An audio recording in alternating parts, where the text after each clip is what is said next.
Today, in the nerdy news you need to know about, we have even more details on Xbox's handheld plans. The Oblivion remake could be sooner than you think, and Xbox has a big new feature you're going to love to hear about. 1, 2, 3.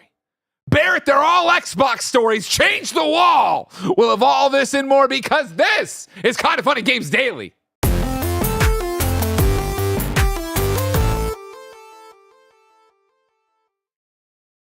What's up, everybody? Welcome to Kind of Funny Games Daily Oops All Xbox Edition for Thursday, March 13th, 2025. I'm one of your hosts, Greg Miller, alongside Forbes 30 Under 30, a.k.a. the New York Game Awards nominated, a.k.a. Makeup Boy, Blessing Adeoye Jr. Man, I don't know if you can call me that. I don't know if that works. You're just always making things up. It makes sense. I'm always lying. I do like lying. That is a good call. Good call. Good morning. How's it going? It's good. How are you, Bless? I'm doing good. I feel like you're playing with fire with the Xbox background. Why? Because, here's the thing. I like talking about Xbox. Yeah. Obviously, our audience, knows us and loves us and all that stuff, right? But I feel like when people see the Xbox background, they don't want to see me and you. Ah, okay. I see. They want us to call up Paris. They want us to call up Phil Spencer. What's your Phil Spencer impression? I love PlayStation. Gamers, we believe that it's best when you play everywhere. He sounds way too Put it on nerdy. Nintendo. I don't know how to put it on Nintendo. I've said for a long time here, I might be the biggest Xbox fanboy here. I want them to do well. An Xbox handheld, I can't wait to hear more about this and all this jazz. Oh, yeah. Oblivion, I never played it. Let's go. I'm the same way. I've given up on trying to appeal to the internet because the internet's kind of internet, right? But there's always this thing of I feel like I'm the same way as far as rooting for Xbox, getting excited about Xbox's plans, feeling like they're the future in terms of how forward thinking I think a lot of their operations are as far as cloud and Xbox Game Pass and all this stuff. And play anywhere especially. But the more I do that, the more core Xbox fans get at me and they're like, how dare you speak positively? I'm like, I don't know, man. I just want them to do well. You're just doing the same thing we all do, where you cherry pick the negative comments. Yeah. 95% of people are just like, Nick sucks. I love it. Make more jokes. They're having a great time out there. Then some other person stumbles in mad about Xbox. They're mad about PlayStation when we don't do the PlayStation thing the way they want either. They're just so mean. I don't see the PlayStation people as mad at me, at least. There was shit. What was it? Because it's except for VR. The it's PlayStation one people of get mad at those me for that VR. is an illogical one. Where, yes. Okay, so Kind of Funny Podcast this week was my stories of going to Boston to be in the Spider-Man movie, right? Mm-hmm. And I was, the next morning, as I often do, brushing my teeth or whatever at a stoplight, I look at the YouTube overall, what's going on with numbers and how we're doing and this, that, the other. And then it shows, the newest comments. And the newest comment was just a fucking stray to me about, I still can't trust Greg because they didn't report on the Insomniac leaks. So, what the fuck? We did! Just not in the day. It was the same way we handled the leaks from the day. It was what a fucking... Imagine your life do a cold open once and it's all over. Imagine your life is this sad. I forgot about all of that. That was 2 years ago? You're still holding on to that. And that's I'm going to fucking get on this guy's case about it, on his thing about him being in some shitty indie movie. What are you talking about? For the first time ever, and this is just the way the Twitter algorithm has, Twitter You're algorithm. Gone from Twitter. You're gone from Twitter. That's the thing is, I don't tweet on Twitter. Sometimes I'll open up Twitter for the fact that my Blue Sky algorithm is still not. Come to Blue Sky. Follow us on Blue Sky, everybody. My Blue Sky algorithm isn't as dialed in as I need it to be. Blue Sky. Well, it's not as active as Twitter used to be. Yeah. But now Twitter's only active with bad people. That's the thing is, I describe it as Twitter is if you're at a party or at a bar and all the bad people came in right now. Everybody's here, but it's chaos and the vibes turn bad. And so you look at your friends, you're like, hey, let's go to this other bar. It's a bit more cozy. And then you go and it's less people than you wanted there. Yo, there's no ladies here. Yeah, I'm like, we need a little, just a little bit more people, a little bit of chaos, but not all the chaos that Twitter fucking has. I go on Twitter sometimes just to see what the rest of the world, what are the streets talking about, not just my cozy Blue Sky streets. And for the first time, I saw an algorithmic video of some random creator that I didn't know had clipped me about Forza Horizon coming to PlayStation because I was excited about Forza Horizon coming to PlayStation. Yeah. And they were making a clip on me, and I was like, what the fuck did I do? Also, why does this have so many likes? Why does this have so many retweets? What's going on here? Yeah. And so I don't know. It's the thing where now, not that I get apprehensive or nervous to talk about Xbox, but it's the thing where I'm like, man, I don't know. I look at this wall and I'm like, we just got to put Paris on here to talk. No. They hate Paris too. That's the thing. Net. The negative Nancys all hate everybody. They just hate everything. They're just mad about everything. That's true. They're just mad. So you can't make it. You don't worry about that. And I know you don't really worry about it, but fuck it. Rock the Xbox background. You know what I mean? Let's fuck it. Fuck it. That's what I'm talking green about. today. Kind of green. It's like a dark. I mean, with the green light on it, it looks super green. Yeah. It looks super green goblin-y. And again, this looks like back to him. This is about him. Sorry. Back to him. I look like trash. Blessing looks great. Greg. Look at how good Bless looks. Like Bless looks like this is a character skin. Oh, you know what I mean? Because especially with the light and the hair, and then is the Wu-Tang shirt new? No, I've had this for a while. Much of this. I haven't seen much I just don't wear it as much. Yeah, it looks great. I like to keep it formal here. Yeah. Thank you. I look like this because the movie I was in. But don't forget about those Insomniac leaks. I don't know. We'll talk about a whole bunch of stuff, not just our personal appearances, because this is Kinda Funny Games Daily. Each and every weekday, we run you through the Xbox news you need to know about. If you like that, of course, you should be supporting us. There's a million ways, too. If you want to go that extra mile and toss some bucks behind our 11-person small business, pick up a Kinda Funny membership.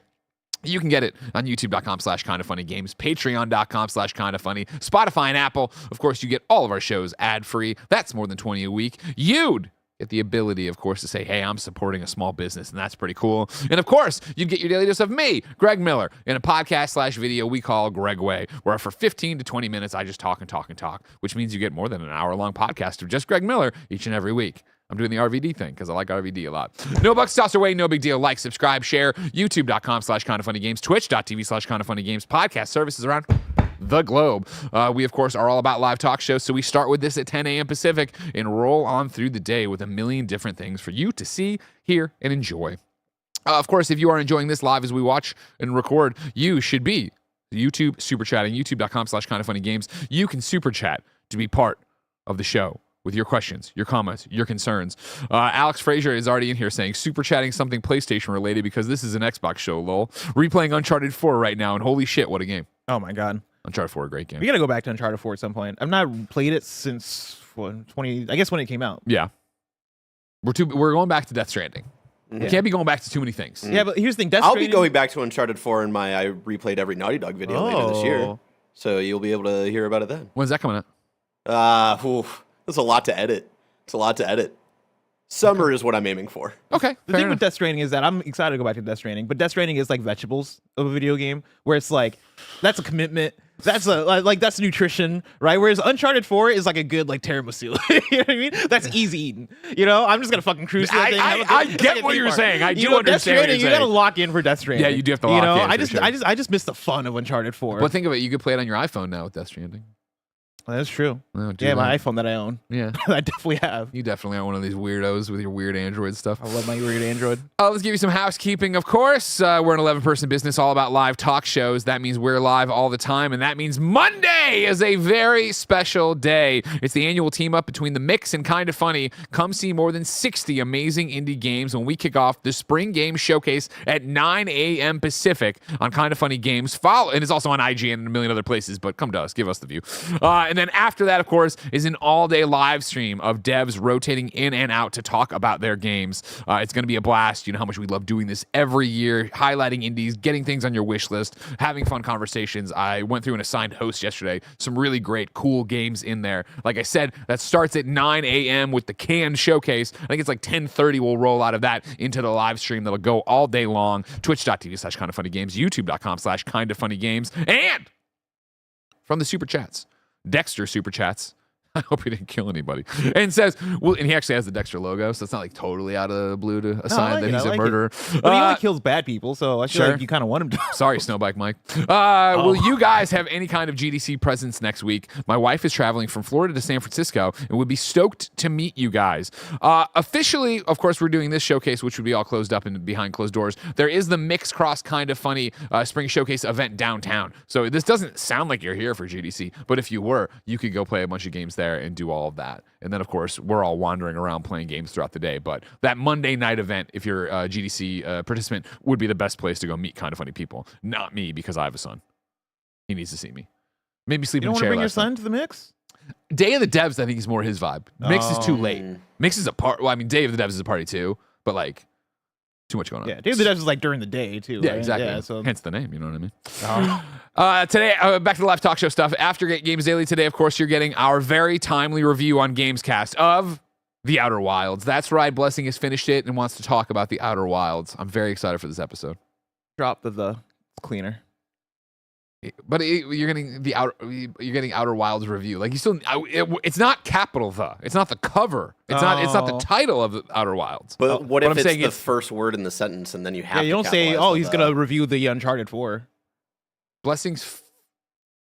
Yeah, you're right though. That does make sense. Yeah, but I'm still talking about the review. Oh, okay. Drop Outer Wilds. You'd see what I'm like, right? Of like Blessings doing his review, the review. Oh, I see. So I can do that way. Yeah. Okay. So after this, kind of funny Gamescast, Blessings doing his review of Outer Wilds 2025. I like that. There you go. There you go. We're excited for that one. After that, we are reviewing Alien Resurrection as part of Alien vs. Predator in review, and I can't wait. And after that, it is of course Nick's Nuzlock stream continuing. Will there be justice? We will find out. The internet ready to either kill him or make him king. We'll find out how he reacts to that today. If you're a Kind of Funny member, today's Greg Way is going to be about 15 minutes of me plotting Langley M. Neely's traffic life. Thank you to our Patreon producers, Delaney Twining, Carl Jacobs, and Omega Buster. Today we're brought to you by Built Rewards and Stash, but we'll tell you about that later. For now, let's begin the show with what is and forever will be the Roper Report. Time for some news. 6 items on the Roper Report. A baker's dozen. Let's get into that good shit, all right? Yeah. First off, let's start right here. Project Kennan or Keenan?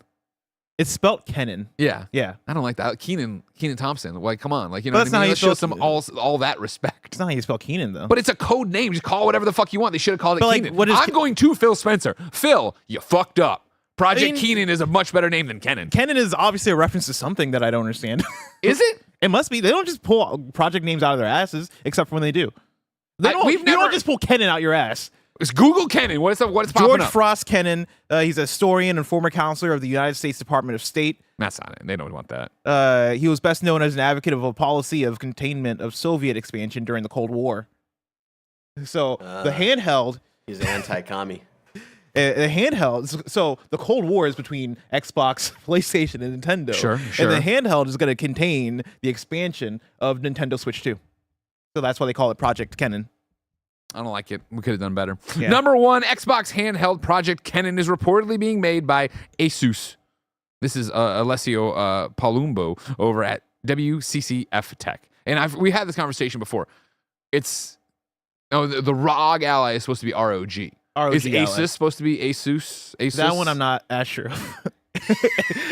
I feel like that one you can pronounce it as however you want. ASUS. ROG Ally. It's definitely not ROG Ally. I'm calling it ASUS. It is here. Earlier this week, Windows Central's Jez Corden published a report detailing Microsoft's plans for the next generation Xbox, as well as the long-awaited Xbox handheld.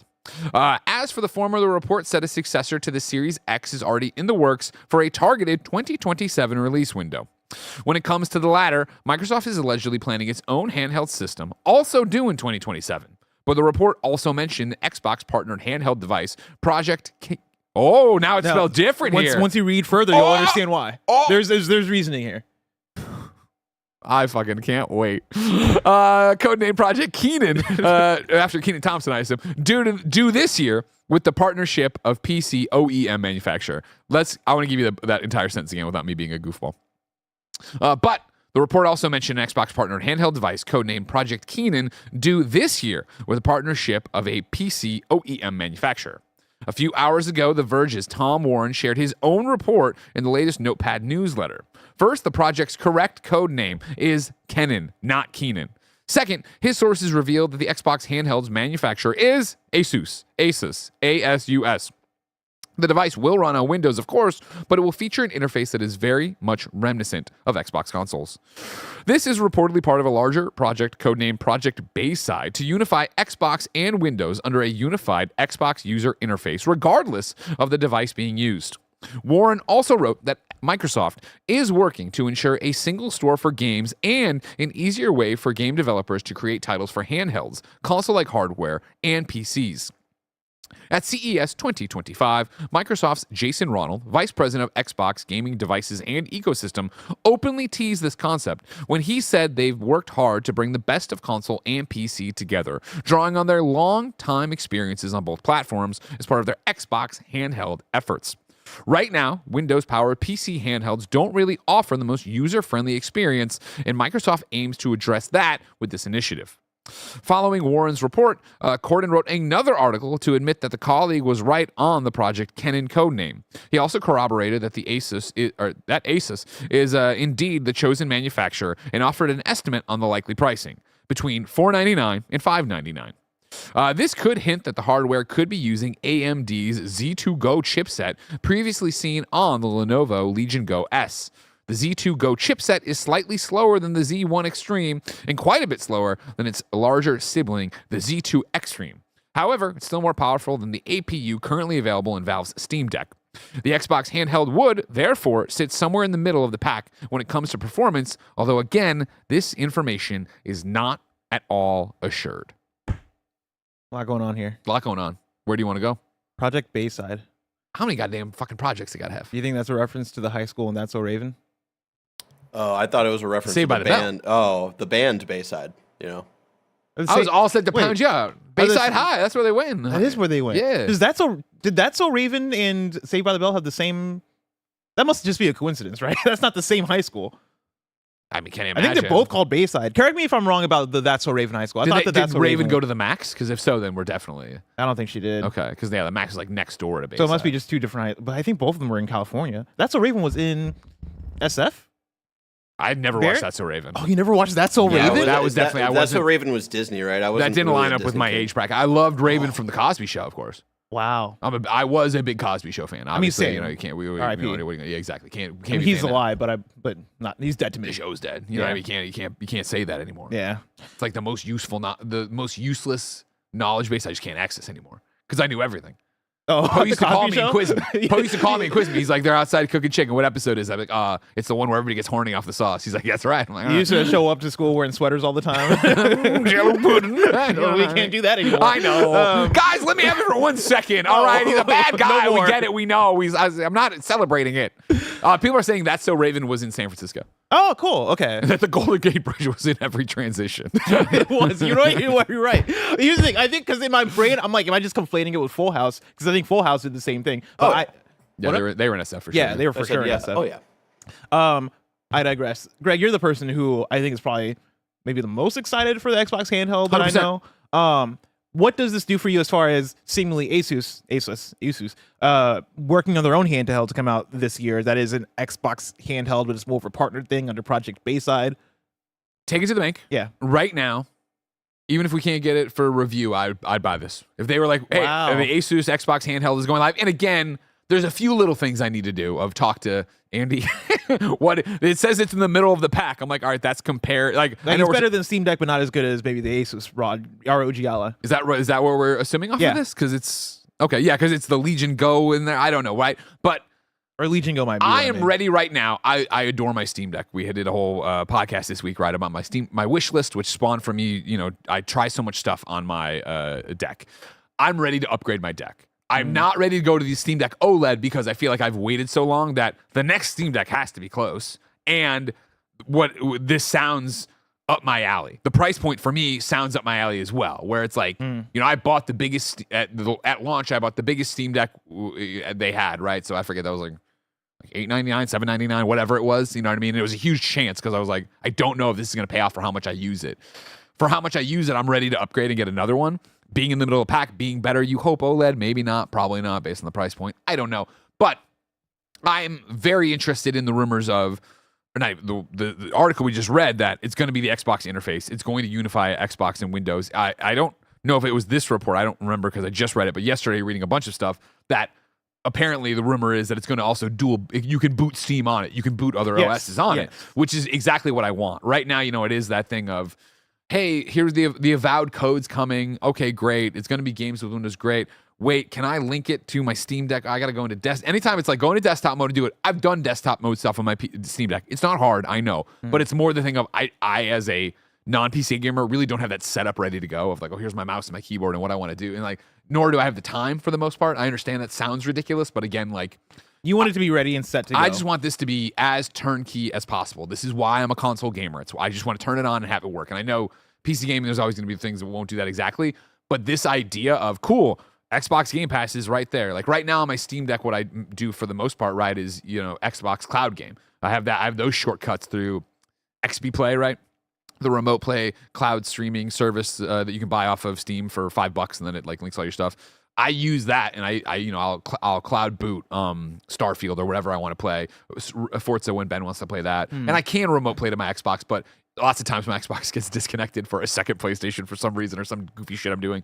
So, long story short, this sounds great. I want a handheld Xbox. If this is going to be the easiest way to get a handheld Xbox until 2027, apparently, when there's a new Xbox Series X, for lack of a better term, and an official Xbox handheld. Okay. Does that work for you even if it doesn't play Xbox console games? If this is Xbox PC.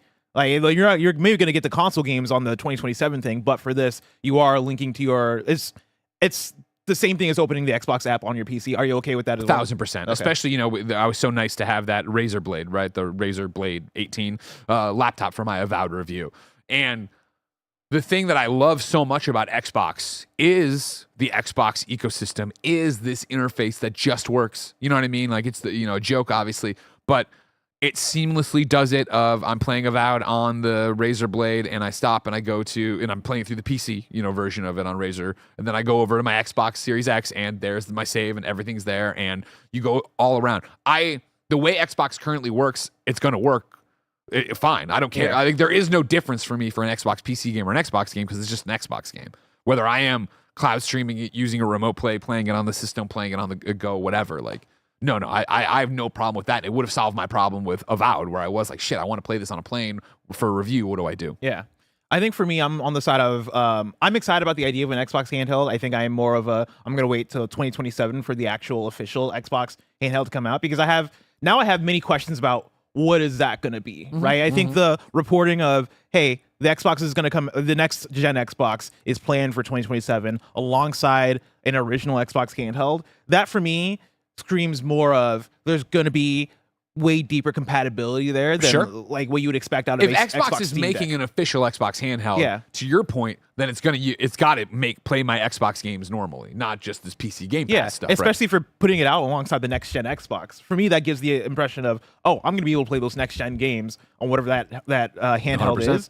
And if that's the case, I have so many questions. One of those big questions is price. Because this right here, right, they're talking about likely the pricing being between $499 and $599. I honestly look at that and I go, oof, man, that's expensive. And I say that even knowing that. How much you pay for your Steam Deck? Yeah, I know. That's the thing. I know like the Steam Deck and ASUS and all this stuff have been expensive, but like I think maybe years past of the Steam Deck being out for a few years. I forget. I think I got the medium Steam Deck. I got either the medium or the lower end Steam Deck. Barry knows what I'm talking about. Yeah, I didn't get the Grande. And I forget how much, chat. Tell me how much the lower end Steam Deck was at launch. Because I don't think I paid $600 for it. Yeah. But I guess as we get further, right, I think those prices are getting up higher and higher, probably because of tariffs, probably because of inflation, probably because of many different aspects of it. But I think part of me was hoping that, all right, if I'm getting something that's going to be comparable to a Steam Deck, we'd see that price come down a little bit over the years. So to look at 500, 600, I'm like, oh yeah, there's no way I'm paying that out of pocket. I still feel it, and it's just, again, I guess we should throw open. Okay, $399. So yeah, it was expensive for the lower end. That means the high end was.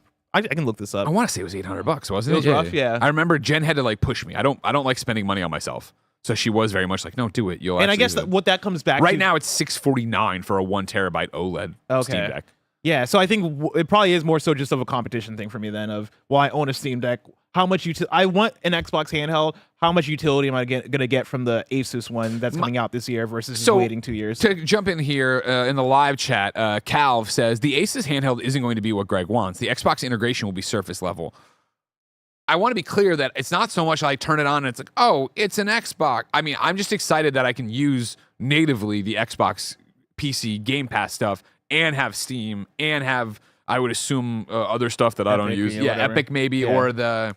I know Steam Deck's going to have it, but they don't have it yet. NVIDIA GeForce Now. Oh, yeah. Where it's like, I can do that right now through my Steam Deck, but you have to hop through hoops. NVIDIA has said that this year they are going to launch a native app, but it's like, I want everything native. I want everything. I click the icon and I go, and I don't want it to be that I have to read a tutorial to go in and figure out how to do it, which again isn't hard, but again, I don't have time. Yeah. Like to Calv's question, I'm not expecting it to be an Xbox in my hands. I'm expecting it to run Xbox PC Game Pass. And you're saying like Xbox from the PC. get-go, like you boot up the thing and you're automatically booting into Xbox. Yeah, I assume you choose, right? Or I open it up and it is just a screen of like kind of like with my Portal right now, where when you relink it, it's like, do you want to connect to a PS5 or do you want a cloud game? Like I would imagine you're gonna have bubbles like that because we all know how good the Vita bubbles look. Let's get some bubbles up there, right? I do think that's a little bit of a dream. I do think it's going to be the thing of, I think by default you're going to boot into Xbox OS, but if you want to boot up into Steam, it is going to be a thing of, all right, I'm going to boot out of it, boot into Windows, and then I'm going to go click on the Steam app. Let me jump in here. Just Josh says ROG, the ROG Ally, which always does that already, Greg, and then Cal says you could do that now. I was going to bring that up Windows with the ROG handhelds. Ally. Again, but I hear you and I agree with you. I've already invested in this Steam Deck, so I'm trying to get as much juice out of the orange before I move to the next thing. So this being brand new, again, we would have to get official specs, here's the breakdown thing. If they put this on a chart and it's like, yeah, it's pretty good, but for $200 more, a ROG Ally that's already out, blah blah blah. Okay, great. For your case scenario, I totally understand where you're coming from. Yeah, because when we got the ASUS ROG Allies sent to us a few months ago, or about a month and a half ago, something like that. Yeah, times a flat surface. That's not the right phrase, but we got the ASUS ROG Ally, and I brought it home and I looked at it and I looked at my Steam Deck, and like for a second I was like, why the fuck do I have this? I should just give this to Kevin or give this to somebody else. But it was in the middle of the avowed review period. Yeah. And I went and I downloaded Xbox, the app, right? Or I might have already had it, but I downloaded Avowed to my Asus ROG Ally, and I was like, oh, this is nice. Like, and for you as Greg Miller, who's somebody who loves to play Starfield, as somebody who like, we joked about it at the beginning, but you are like an Xbox player. Yeah. And I think this year you have a lot of Xbox games that you're probably in particular looking South forward at Midnight, to. What up? Yeah. Oblivion Next Story. I think Outer Worlds too. like an Asus or ROG Ally, or even more in particular, whatever this handheld is going to be, is probably going to suit your needs a lot. And some people are in here like, oh, but they already we know we've said that already. I think maybe you missed the point that I just want it to work without me doing it because I don't have time. How little time do I have, ladies, gentlemen, and NBs? When Bless got the ROG Ally sent to him by ASUS, I did too, but my charging port doesn't work, and so it has sat under my desk. I need to mail it at FedEx to get it to replace it to do the damn. It's like. But I don't have time to print the label to do the thing to go to FedEx. It's just too much going on. There's a giant stream on Monday. I'm performing in Chicago in April, kindoffunny.com/Chicago. I got a trip to Montreal. I got this, that, and the other. I was in a goddamn movie. There's too much going on. I just need it to be fucking easy. I am, out of all this that we're talking about, right, I'm mainly excited for 2027. I want to see what that official Xbox handheld looks like, that original Xbox handheld looks like. I'm also just curious on what the next gen of Xbox looks like.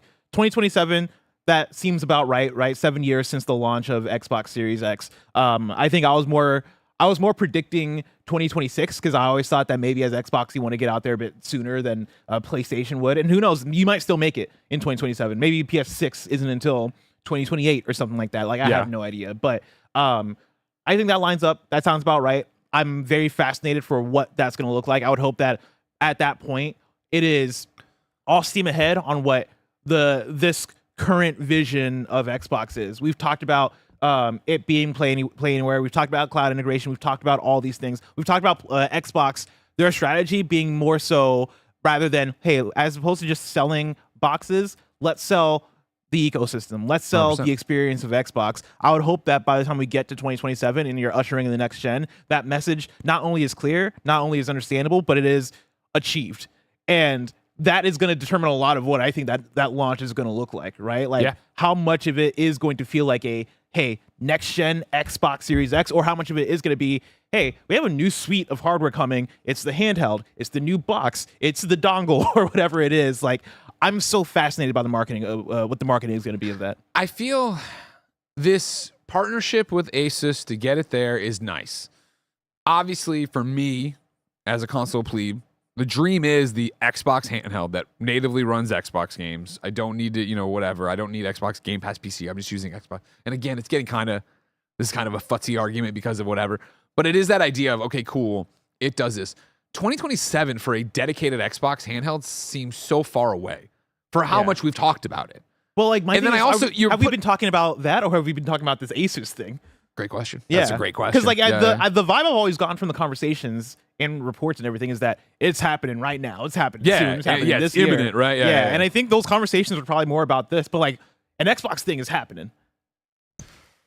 And yeah, like it feels far away, but also I'm kind of excited for it being far away because the further away it is, it coming out alongside the next gen, I think just means more compatibility for next gen. Like I think that is going to be us setting ourselves up for, hey, this is a thing that you're going to be able to use for 4 to 7 years. My concern with the Xbox dedicated handheld in 2027 alongside the Xbox Series X2 for X2, that's cool.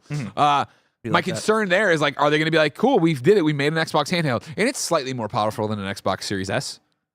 I mean, yeah. You know what I mean? Like, yeah. And I know, and then I'm splitting hairs because I don't know how much more, I don't know where in the scheme of Series S to X and ASUS Xbox handheld falls. See, I think it'll be more powerful than the Series. I think it'll take the role that the Series S did this gen of, this is going to be your lowest SKU Xbox thing. Brilliant. It's got an HDMI out in the dock or whatever, right? It's like the Switch, plug it in, that upscale, the dock will upscale it to whatever. And we are very much encouraging developers to like, hey, this is the lowest SKU right here. You got to make sure that you're hitting this. You got to make sure that you're supporting the Xbox handheld. My question then becomes, you got to make it powerful in that case.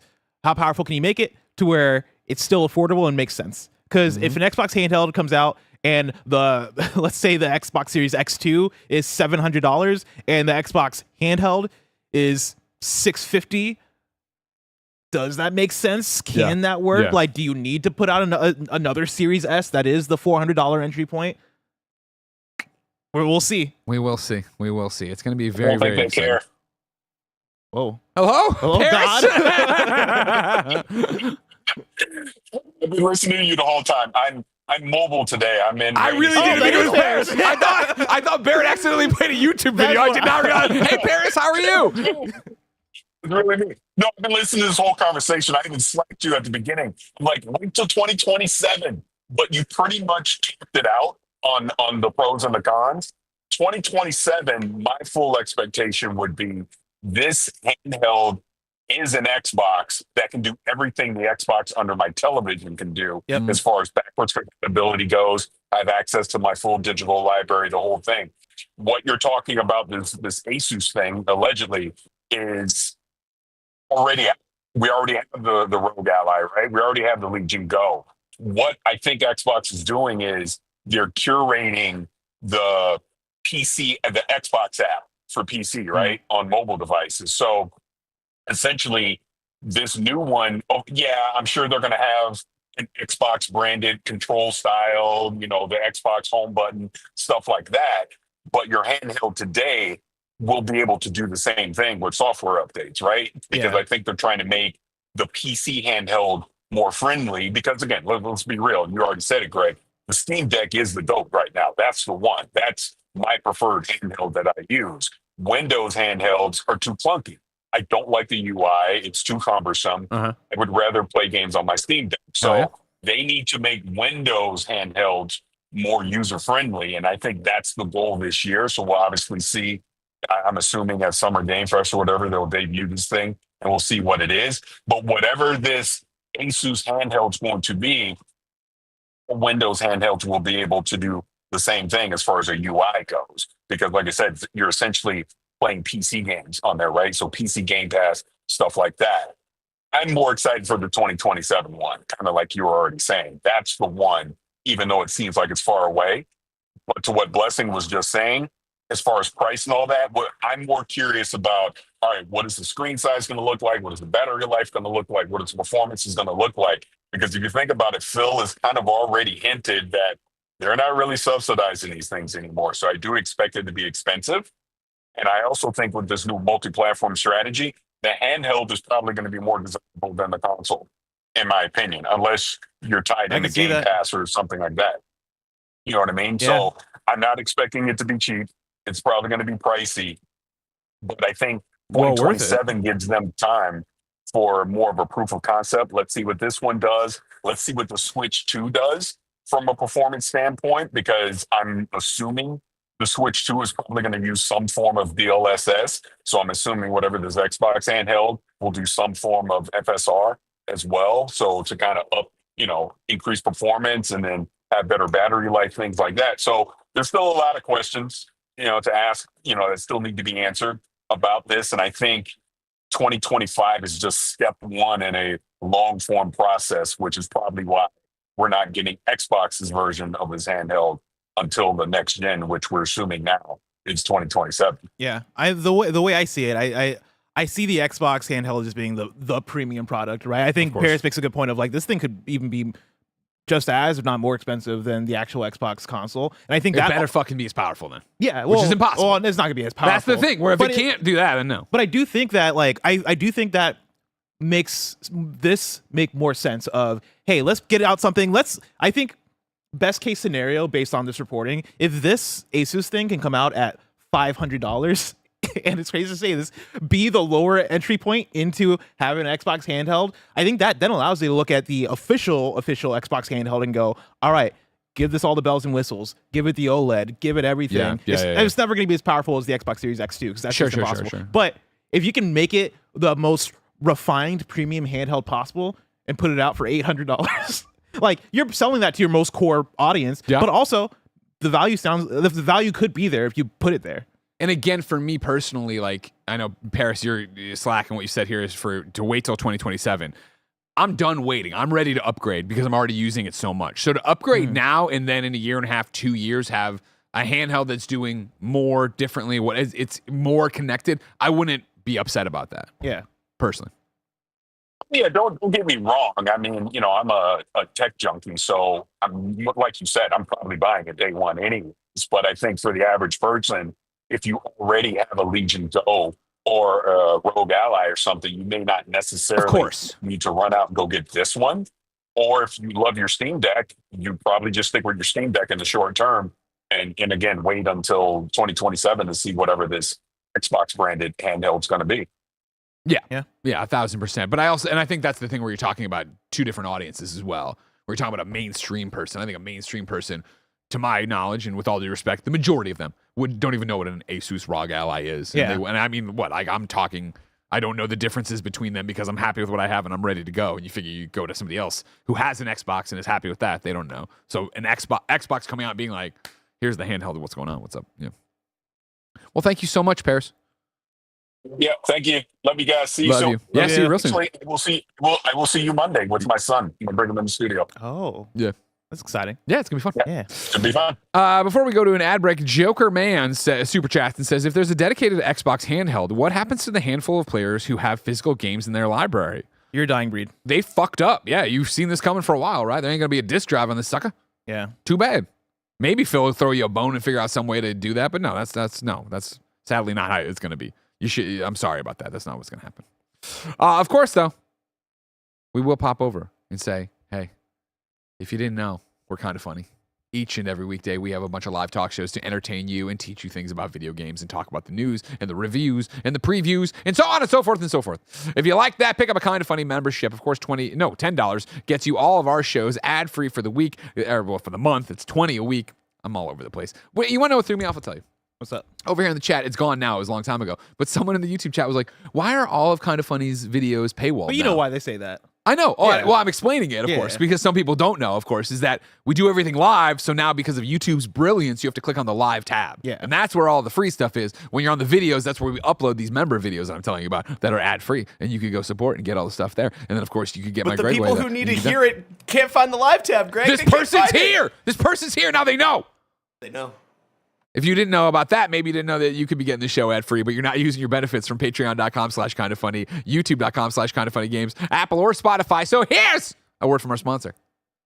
This episode's brought to you by Built. Y'all already know I'm a big points and rewards guy, but here's a PSA for anyone who rents. If you haven't heard of Built, you're about to thank me. Earning points on rent is now a reality where you pay your rent through Built. You don't even have to check with your landlord to start earning points that you can use towards flights, hotel stays, fitness classes, and even your next rent payment. Let me break it down for you. There's no cost to join Built, and as a member, you'll earn valuable points on rent and on your everyday spending.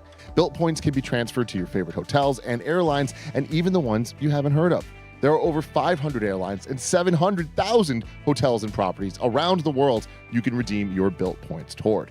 Points can also be redeemed towards a future rent payment and unique experiences that only Built members can access. So, if you're not earning points on rent, my question is, why not? Start earning points on rent you're already paying by going to joinbuilt.com/kindoffunny. That's JOINBILT.com/kindoffunny.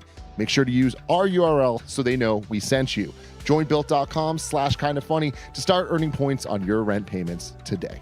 This podcast is brought to you in part by Stash. Saving and investing can feel impossible, but with Stash, it's not just a reality, it's easy. Stash isn't just an investing app. It's a registered investment advisor that combines automated investing with dependable financial strategies to help you reach your goals faster. They'll provide you with personalized advice on what to invest in based on your goals, or if you just want to sit back and watch your money go to work, you can opt into their award-winning expert-managed portfolio that picks stocks for you.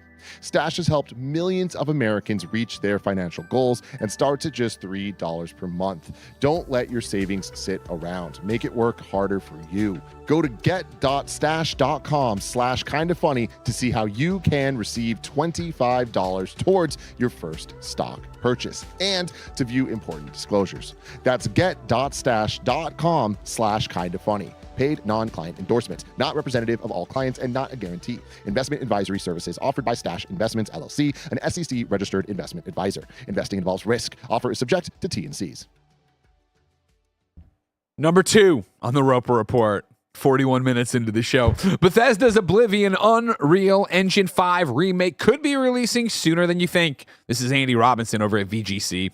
Bethesda's long-expected Elder Scrolls 4 Oblivion remake looks set to release sooner than you expected. The Oblivion remake was first mentioned by an alleged developer back in 2023 before being named in a leaked court document the same year. Now, according to a noted insider named Nate the Hate, the Oblivion remake is set for reveal in the coming weeks, a claim VGC has corroborated with our own sources. Nate claims the game will likely release before June, while sources have told VGC it could arrive as soon as next month. The Oblivion remake is understood to be developed by Virtuous. The Oblivion remake is reportedly fully remade with Unreal Engine 5 with 6 reworked gameplay systems: stamina, sneaking, blocking, archery, hit reaction, and HUD.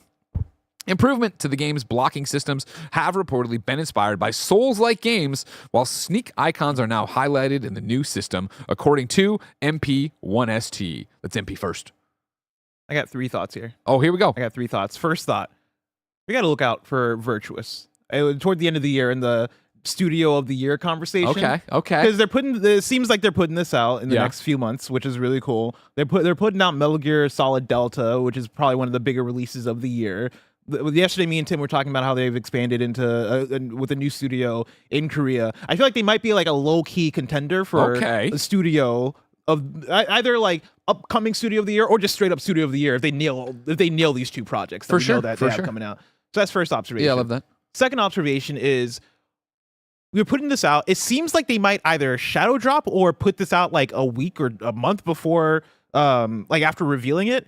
That shocks me, right? Like, is that not a weird thing to do with an Elder Scrolls game? I understand that it's Oblivion and Oblivion's old, but if you're remaking in Unreal Engine 5, why wouldn't that be why wasn't it announced at E3 last year and promoted and all this shit? I mean, and that might tie into my third observation, which is this coming out very shortly after Avowed. I feel like is weird timing. Yeah. Like, I'm not not that I guess one should be scared of the other, but it does feel a bit like you're setting yourselves up to cannibalize a little bit there. I don't agree 100% because I think Avowed has come out and Avowed it up, and people who love Avowed, people who played it, Game Pass, etc., so on. You know, I enjoyed Avowed quite a bit. I think you wrap Avowed up and you are like, man, I'm jonesing for more of this. And then you can dovetail with Oblivion. You can then get people ready for you. Outer Worlds 2. Yeah, Outer Worlds 2, right? It just seems like a lot. It does seem like a lot, but I do think, like, I don't know. Like, I feel like in the olden days, and you can all correct me if I'm wrong, but in the olden days, people got Bethesda RPGs and lived in them forever. People are still playing Skyrim. True. Where in modern gaming, I'm not saying that doesn't exist. I'm not saying people don't do that. I just feel like it's not as popular as it used to be. Where it's like, and I know, but like Starfield doesn't have that audience for a number of reasons. Starfield not as good as the games I just mentioned, of course. But it's like, even if you go beyond that, like, are we seeing these RPGs launch and people just again and again and again and go? There's like, this gets into a Matt Piscatella conversation of how many people are buying games. You know, what's the percentage of this? You know, the dedicated hardcore who are buying one game a month or a few games a quarter. There's all this stuff happening, but there's so much to play, so many other ongoing games. I feel like this RPG dropped and the no-lifing it is, I'm no-lifing it and rolling credits till I get out of it, but then it's not, I'm no-lifing it for the year. I'm doing it. I'm not saying those people don't exist, but I just don't feel like there's as many people as there used to be doing that. Yeah. I just feel like this is one that you, like, not in an ideal world, maybe you would have held on and be like, all right, we got the big fantasy RPG for this year. Let's maybe save Oblivion for next year. Like, pace that out a bit better. Again, not that it's going to be to your point, right? Like, I think you're right. I think it's going to be fine. But I do wonder if maybe that is why you haven't been promoting it for the last year. Is like, I do think that if you're promoting this and Avowed, and both of them are coming spring 2025, I could see there being some kind of confusion / yeah, that's true. There. That's true for sure. The not promoting it thing is weird to a degree, and it makes me wonder how much of this is spot on.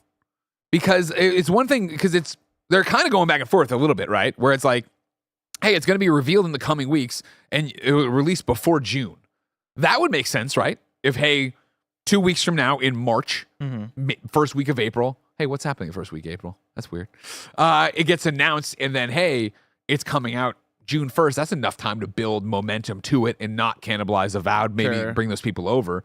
But then I agree that you're talking about it. Like, then there's a few other, like, oh, it could be even as soon as next month. Well, the next month does sound like a shadow drop. Next month does sound like at least I announced that this week and next week it's available. Yeah. And I granted, I could also see this as being a weird, hey, we're Microsoft and we own everybody now. Yeah. Because there's also Fable that was supposed to come out sometime in 2025, is now delayed to 2026. Sure. I think when you're talking about, hey, when we want to promote, you're in 2024 in this point, we want to promote what's coming out next year. We got Outer Worlds 2, we got Elder Scrolls Oblivion remake, and we have Fable. Oh, also this fall we have Avowed. Oh shit, Avowed got delayed in 2025. I think it just becomes tough to juggle all those things and give them all their moment, especially when you're talking about games that are kind of similar. Maybe to them this isn't that big of a deal. I mean, it's a big deal. It's a new game. It's a thing, but it's not. I mean, in Elder Scrolls Oblivion remake in Unreal Engine 5, the first, I don't want to say the first because I guess Skyrim gets re-released all the time, right? But like a notable, I'll say, launch in the Elder Scrolls franchise. Like, we know we're not going to get Elder Scrolls 6 until I'm 80 years old. This seems like something. If I'm Microsoft, I am. Hey, everybody, like, you know, you guys, I know you guys are missing Elder Scrolls. Look, look what we did to Oblivion. It's here. Get hyped. You don't have to wait. You can play Oblivion right now. But I might be looking at it as a bigger thing than they are. Even though I read Unreal Engine 5 and that sounds big, if this is just, what if it's just a visual upgrade? Just a visual upgrade? Yeah. Then I guess I get it. That's where I start leaning, right? Of like, I mean, we're reading into rumors and doing all this stuff, but none of it's confirmed. So it's like, if you were just to put it out, and hey, we've up-resed it to Unreal Engine 5 or whatever. Like, you know, okay, then maybe that's more of the case. But I don't know. Apparently, we won't have to wait long, according to VGC Andy Robinson. So, and Nate the Hate. But we will wait with bated breath, everyone, to find out what's going on in Elder Scrolls 4 Oblivion. But hey, you reworked the gameplay systems. That's big. I agree that this sounds like something you would get behind and be like, hey, shout it from the rooftops. We're doing all these different things. It is, but I mean, I don't know. Maybe it is that can be done in a direct. Hey, it's a Tuesday direct. We're announcing all this stuff, and it's out on Friday. Like this speaks to me as a remake that is not meant to bring in new fans, and I mean like mainstream fans. It's meant to bring in all of us who would be excited about. Oh, hey, another reason to have Game Pass. That's great. I've heard Oblivion's great. Oblivion is an old game. Yeah. So if it's remade from the ground up and like plays like a modern game, fantastic. If it's an up-res visual thing, I'm sure I'm going to try it and be like, I'm good, thank you very much. But this, I'm glad you did this. I am glad people like this, but who knows? Because when months ago now, right? When I was on this show talking about like, I want an open world RPG, but I'm psyched for Avowed. So it was like last year. I mentioned Oblivion. I think Mike was the one who like slacked me. He's like, homie, don't play Oblivion. Like, it's not going to play the way you want it to play. Like, that's not going to be the experience you want right now. So what we're getting, we'll have to wait and see. It apparently will be imminent, but not as imminent as our breaking news, everybody. Guess what, everybody? Kind of Funny's doing an Elder Scrolls podcast. Whoa. If you want to scroll on down, you'll see it here in the official announcement for everything coming this year. Kind of Funny podcast. Finally, we are also thrilled to announce a collaboration with Kind of Funny on a new limited podcast series. Together, the Kind of Funny gang will be joined by ESO development team to talk about the game's 10-year journey. There will be 4 episodes in total. The first going live Friday, April 11th, the day after the ESO Direct. So yeah, the big news that was breaking while we went live here, of course, is that there is an Elder Scrolls Online 2025 Direct, April 10th, twitch.tv/Bethesda. This will be noon Pacific time. And yes, I'm happy to announce that they hit us up and said, hey, Kind of Funny, you're the best podcasters in the business. We would love to celebrate 10 years of Kind of Funny in the way only you can, which is in-depth interviews. I think there's some interesting stuff to talk about here. I know that the audience, our audience, Kind of Funny best friends, not necessarily the Elder Scrolls Online audience. Obviously, they have a huge contingent of people. I played at launch. Mike played a lot there. We're coming back to kick the tires on this and come at it with a new perspective. When these 4 episodes go live, Greg Miller's asking you a favor, everybody, and that would be to watch it. They came to us with a very simple ask, right? Of like, you guys make great podcasts. You guys love talking about video games and talking to developers. You know, I've been doing this for 18 years now, right? And my favorite thing is to talk to excited developers about what they've done. So when they came here and were like, hey, would you want to work together on a show for us? I said, yeah, of course, but I want it to be big and in depth and get into how games get made. I want to talk about how for 10 years this game has quietly chugged along and found an audience. I want to talk about all the things you did wrong. I want to talk about how the ideas came. I want to talk about the things that failed. So I think it's very simple to look at this and go, oh, that's cool or lame. I don't care about ESO, but I think that my intention with this show is that it's more than about ESO. It's about game development. And I know how many of you listen to Kind of Funny and get stoked when we bring on a developer or when we bring on a creator. This is going to be 4 very in-depth, like behind the curtain, how have you made this happen episodes of content that of course are building into what is next for ESO, talking about what this Direct's going to reveal, but more about, for me at least, because there's 4 episodes, more about like 3 of them at least, how did we get here? What did you do as a game developer? How did you find this? And yada. So I'm very excited about it from the Up at Noon IGN interview roots of it, let alone the fact that it's just cool for them to partner with us, me and Mike, to have 2 devs with us this whole ride. That's super exciting. Yeah, it's super cool. We're recording it next week to get everything set so we can roll this out. But it's going to be a really good time. Look for that on, of course, our channels. Those will be the Gamescasts when they go up, those 4 ones, just 4 days throughout multiple days. They only talked about 1 day, so I'll stop talking about it. But it'll also be up on the Elder Scrolls channel. It'll be everywhere you can get it. But we're very excited for this partnership. Yeah. It was cool. And obviously, what an honor for Kind of Funny in terms of like, hey, we want to do this thing where people talk about video games when we want to talk to the best people who are the best people at talking. And here we are. And I like that. I like that too. Number 3 on the Roper Report, Microsoft's new Xbox Copilot will act as an AI gaming coach. This is Tom Warren at The Verge. Microsoft is preparing to launch an AI-powered Copilot for gaming soon that will guide Xbox players through games and act as an assistant to download and launch games.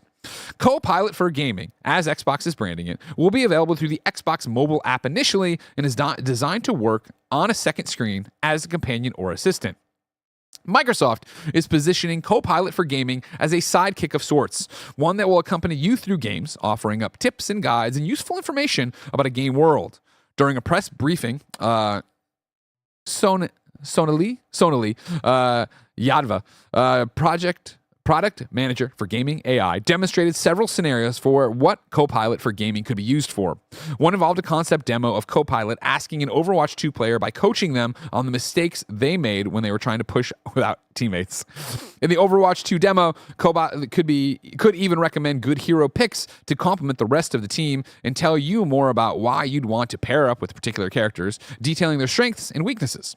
Another demo involved using Copilot with Minecraft, where you could ask Copilot questions about how to craft objects. Copilot can see your screen, so it can guide you and see exactly what you're doing in the game. The demo also included the option to enable cheats in Minecraft, so Copilot could even tell you where certain crafting materials are located in the world. The demos felt very concept in nature, and they won't be available during the initial launch of Copilot for Gaming next month. Instead, Xbox will test early versions of Copilot with Xbox insiders through the Xbox mobile app in April before eventually bringing Copilot to multiple devices. Elon Musk is going to love this. A game telling him what to do, and he can finally play it and understand it. Well, for the people that Elon Musk pays to play his games, they'll be super stoked about it. Yeah. Blessing, what do you think of this? I find this to be very entertaining.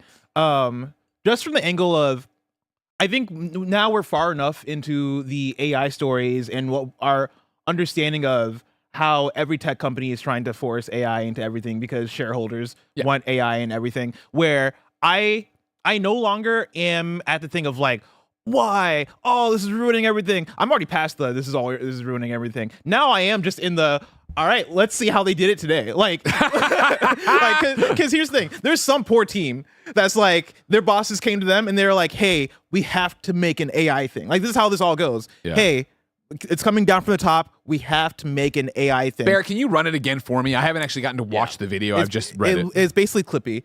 Clippy, but for gaming. I see you're getting your ass kicked in Minecraft. Like, I don't want to put him on blast, but I agreed with his takes, but because he already deleted it. Matt Piscatella on Blue Sky was like, why do we need an AI to download a fucking video? Because that's one of the talking points is like, it'll help you download video games. It's like, you just click the fucking button. That's the thing is, what are we doing? The people that are implementing this know that it's useless, but they have no choice. Run the video That's back. That's the funny thing about this is that nobody believes in the ideas. The creatives that are implementing these do not.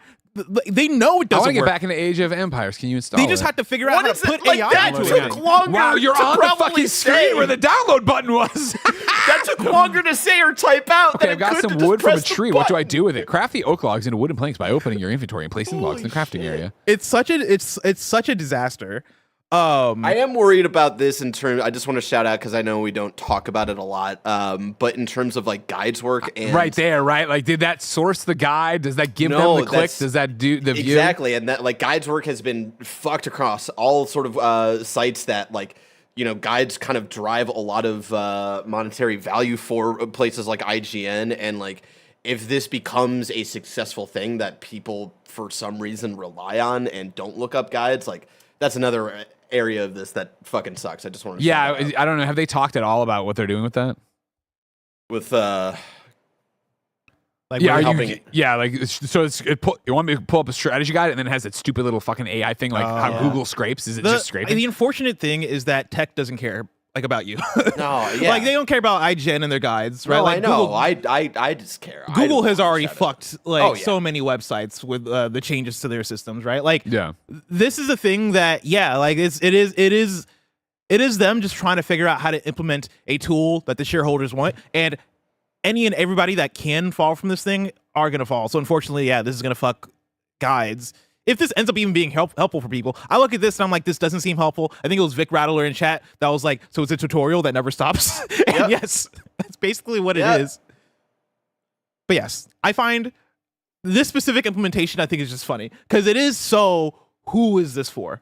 You know, like who is this helping? And this was a poor team that was like, God, we got to put AI into something. I guess we'll do this, even though we probably don't believe in it, but we are going to get paid money to do this. And so it's my job. I'm going to listen to my bosses. Otherwise, they're going to fire me and get AI to do it anyway. Right now, they're figuring out how to get AI to do my job. Someone rolled through. I'm definitely working on that. Blessing AI. It rolled through there and was somebody in the chat on YouTube. No, on Twitter. No, YouTube. Was like, Greg just talked about how he doesn't have time to install shit on his I can install a game. I'm saying I don't have time to go fucking Windows boot my Steam Deck and go through and put it in. I like again, look at pause it right there. They have to have it open. It was open to the Age of Empires thing where they had a button that said install. But I asked the AI to install it. I can hit the fucking button. If I told you right now, you buy an ASUS ROG Ally, and you boot it up, and the first thing it asks is like, "Hey, my name is Al," but it's like AI, and I like that, I will install. I will set up this Asus ROG Ally the exact way you want to. Yes, Miller, but you just have to sell your soul. Dude, to me. we're in the shittiest fucking part of the reality right now, where it's like, hey, we updated fucking Siri. Oh, what does she do? She reads your text message back with like a fucking emotion. I'm like, oh fuck that, that's terrible. Yeah. Like everything sucks right now, but we're like what 20, 30 years till we get to her. And not that I want to fuck the AI, but I want the AI literally to be like, hey, whatever. Hey, Janet. Janet Garcia is my AI. Hey, Janet Garcia, my AI. Put this on the thing and do this and add to the shopping list. And she goes, okay. Not all right. Hey, add But we strawberries could to the shopping basically do list. that. She's like, all right, added basketballs If to the I fucking look at my phone and say, hey, I'll say it slowly so it doesn't. Hey, blank. Google. Yeah. Right. If I say that to my phone and say, add this to my grocery, it's doing that already. We've already hit the things that we need to do. It's not. It's fucking it up. It's putting in the wrong place. It's not. I don't understand. Today I was like fucking in the car. I'm like, hey Siri, play fucking a Motley Crue song. Home Sweet Home. Play Home Sweet Home by Motley Crue. She's like, all right, but I'll have to open Audible. I'm like, no, you stupid fucking. Okay, I guess play it you're on right. Spotify, you moron. The thing I use all the time. My voice You're assistant- artificially intelligent. Learn that I only use Spotify. If you open Amazon Music again, I swear to fucking God, Echo. My But voice assistant. then think about this AI that's going to eventually start thinking, Greg. And when you ask it to download a game that you want to play, it's going to respond one day. I'm sorry, I can't do that, Greg. That's when I've afraid I when can't I'm do that. Barrett Sucks, AI. Greg. I'm like Barrett AI. Download that Threads of Time JRPG. And it's gonna be like, you didn't finish Persona 5 or Sea of Stars. I ain't downloading shit until you do that. You don't deserve it, Greg. You don't deserve happiness. I don't know. Again, I look at this one and it's like, I'm with you. Who's it for? I saw people going through. This is gonna help with accessibility, of course. Nobody's taking a shot at that. But it is, if that's scraping from the internet and not giving out the view or whatever, it should be sourcing people at least. I don't know. But again, everything's fucking broken. And like, I look at that and it reminds me so much of the PlayStation fucking help cards. Yeah. Hey, here's something we spent a lot of time and money on and no one uses. Great. Awesome. That was cool.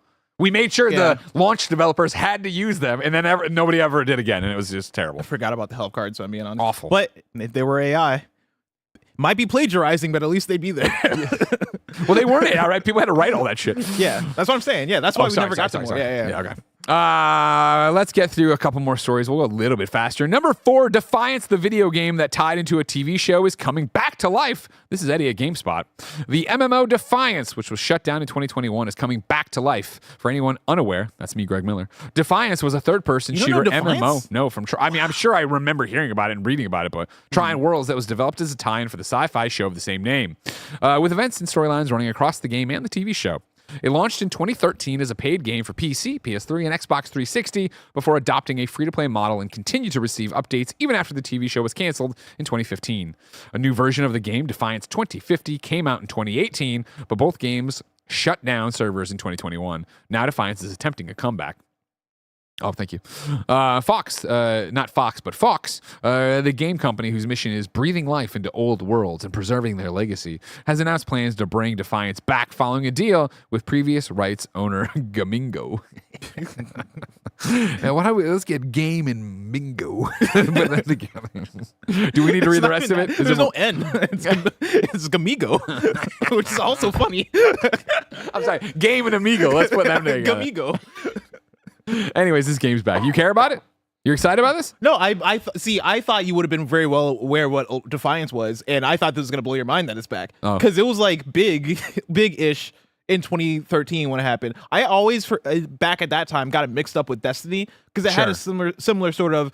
It's a new way to play video games. It's going to be a Can I get a trailer, Barrett? And it's going to be a TV show, and they're going to interact with each other. I never played it, but I was always fascinated about it until reviews came out, and everybody's like, "This is bad," and I was like, "I'm not going to waste my time watching a TV show to play a video game." Then, okay, well, it's back, everybody.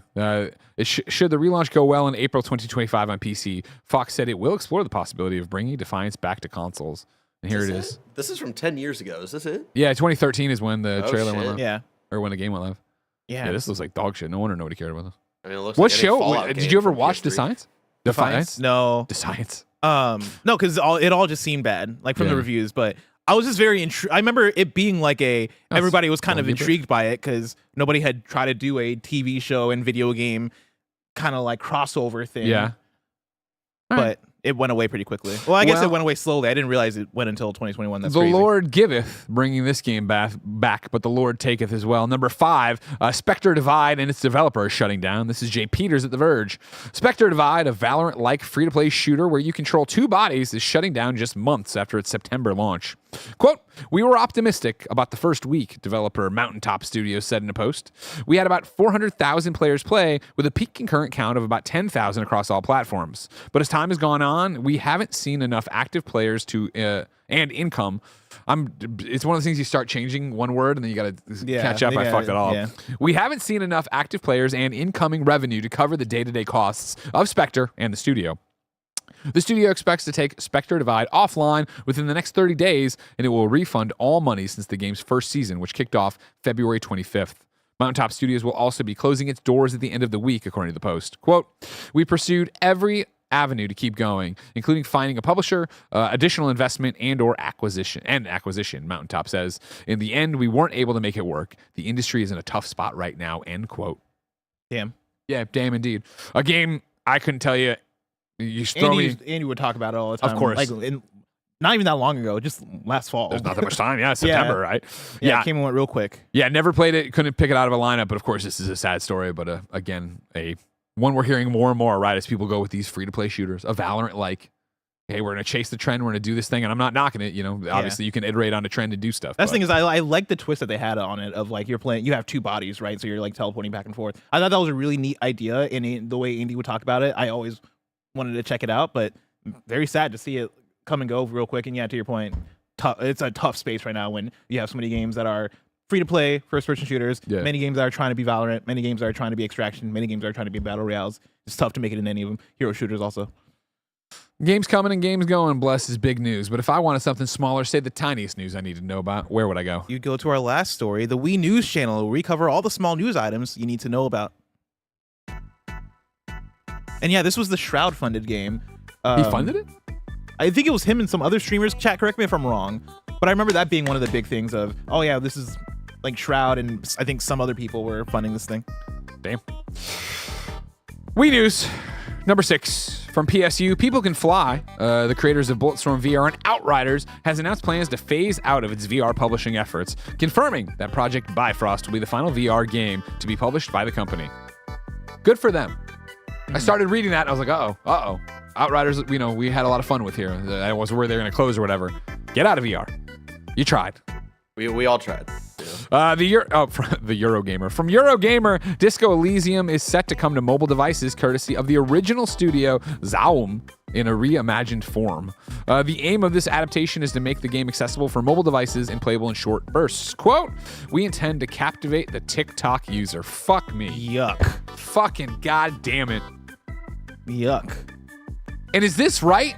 That's Disco Elysium is set to come to mobile devices courtesy of the original studio Zaum. Didn't they get rid of everybody who worked on Disco? Wasn't there a huge breakup and all this stuff? Yes. So they're not the original publisher? Or they, it's the studio, but I think the people that's a dirty fucking way to say it. Yeah. And I'm speaking out of school. I haven't done my homework on this one. But if that's true, it was a messy breakup. Yeah, and I'm assuming this is right from the press release or Eurogamer, the original studio, like. Yeah. That's the thing is Zaum still exists as a studio, but yeah, those leads are gone and they're making their own thing now. The mobile version doesn't even look like what Disco Elysium looked like, which is doubly. Well, they got to get that TikTok audience. Let's go back to it. We intend to captivate the TikTok user with quick hits of compelling story, art, and audio, ultimately creating an all-new, deeply engaging form of entertainment, said studio head Dennis Havel, an original member of the Disco Elysium development team. Got to make sure. What was he doing though? What was he a part of the member of? Janitor. As a joke. I don't know. I'm sorry. The whole thing, again, Dennis, a messy breakup. We don't really know everything, but not how I would have phrased any of this if I was trying to do this. From Eurogamer, Assassin's Creed Shadows should work on Steam Deck after all, says Ubisoft. Well, I'm glad you're confident about it, Ubisoft. Yeah, I mean, it should work. I don't know. I don't know why wouldn't it work? It's a game. It's a PC. Like, we don't have Steam Decks It's a PC game. It's a PC. They should work. Yeah. Figure it out. Nintendo Store San Francisco will open its doors on May 15th. Let's go. I was going to say, how excited are you? Very excited, even though from what I heard, the area of town that it's opening up in might not be the best for it. It's down in Ware Market, right? Barrett, do you know where this is opening up? Oh, you might have to look it up because you know more about SF than I. I remember talking to Tim about it and Tim being like, "Oh, unfortunate." Nintendo San Francisco. I thought it was down in Market, isn't it? I would imagine it. That's where my Powell, Union Square. Yeah, it's gonna be Union Square. Oh, that's fine. I mean, it's one of those like Union Square is rough compared to what it has been in the last 10 years. Yeah. Well, no, but it's also like compared to what Union Square was like a decade ago before the pandemic and stuff. But it's not like I'm down at Union Square a lot. I was just down there. It's more so of like a ghost town than anything. Yeah, that's true. It's coming. It's bouncing back a bit, but yeah. It's funny that Tim, who claims to love San Francisco, was like, "Oh man, it's rough. It's rough over there. Put your purse underneath your shirt." It's like, come to Chicago. I wouldn't call it rough. It's just no one's there. Yeah, no, we're making fun of Tim now, not you. Yeah. All right. No, I know. Tim's the one who doesn't know what's going on. Everybody remember that. Mr. San Francisco afraid of Union Square. Well, the trolley will run you over. Split Fiction has sold 2 million copies in 1 week. Fucking Gavin Newsom's gonna steal your car. Sumo Digital is shutting down Stampede Racing Royale later this year.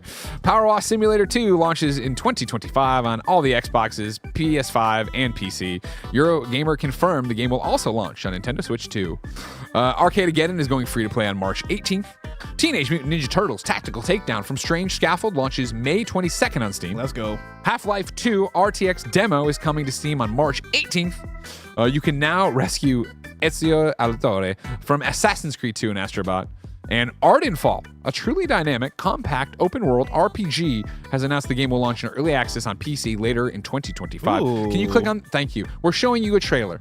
Why are we showing you a trailer for Ardenfall? Because if you work in video game PR and you hit me up with a press release and you put in the title, bracket, Wii News, you're going to get in Wii News. All right? If you respect the show that much, if you're paying it, and again, I get literally 100 emails before I'm awake. In all of them, so many times, and I get it, just the general press release, sent out, mailer, hey, insert journalist name here. If you're going to go through and write this, yeah, you'll get it, everybody. Ardenfall, PC, 2025. Is it gas or ass? I don't know, but it looks, you know what I mean? They said Wii News in it, so I'm not going to get in there. I'm not going to fucking get into it. Of course, we ask you watching live to super chat as we go.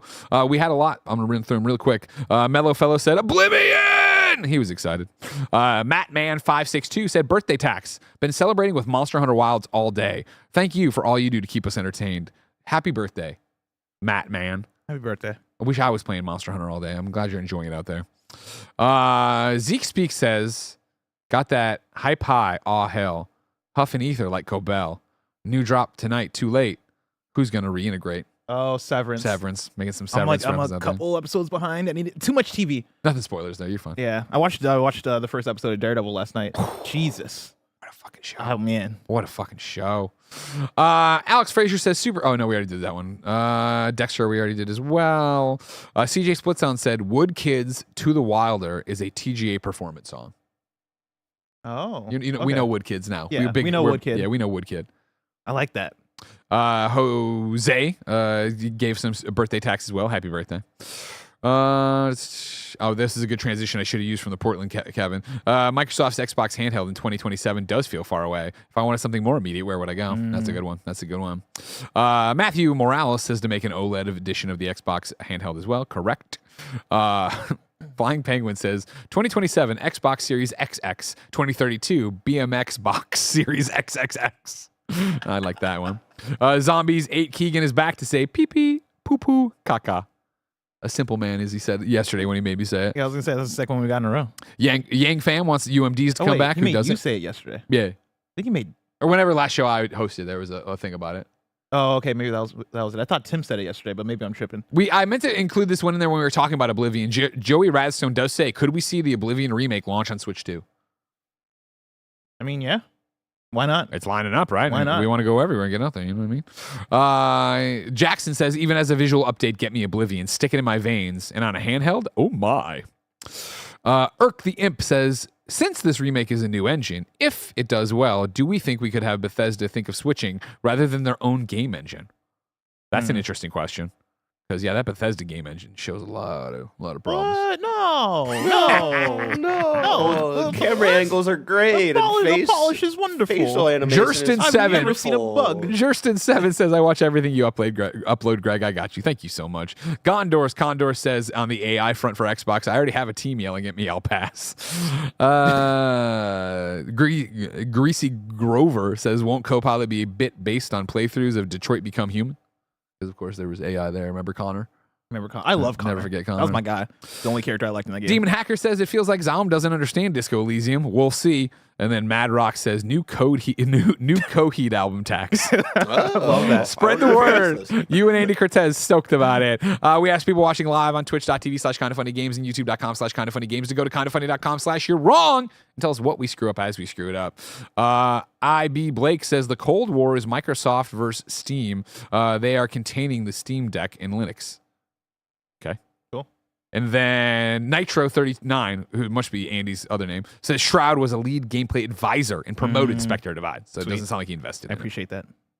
Ladies, gentlemen, and NBs, that's another episode of Kind of Funny Games Daily in the books. Remember, we kick off your programming day here at youtube.com/kindoffunnygames, twitch.tv/kindoffunnygames, Apple, Spotify, wherever you get a podcast. After us, you are getting the Gamescast, where it will be Blessings Outer Wilds review for 2025. After that, you are getting our review of Alien Resurrection for Alien vs. Predator in review, and then you are getting more of that Nick Nuzlock stream where he will atone for his sins. If you like all of that and realize how much content we make for an 11-person small business, why not head over and get a Kind of Funny membership? $10 gets you all of our programming ad-free. You get your daily dose of me, Greg Miller, in a series I call Greg Way, and of course, you get good karma for supporting us. Pick it up on youtube.com/kindoffunny, Patreon, Kind of Funny Games, patreon.com/kindoffunny, Apple, and Spotify. More to come right now. If you're on Twitch, hang out. If you're on YouTube, click a new link. If you're listening to another podcast, don't go listen to anything else from anybody else. We got other stuff. Just unsubscribe from MinMax.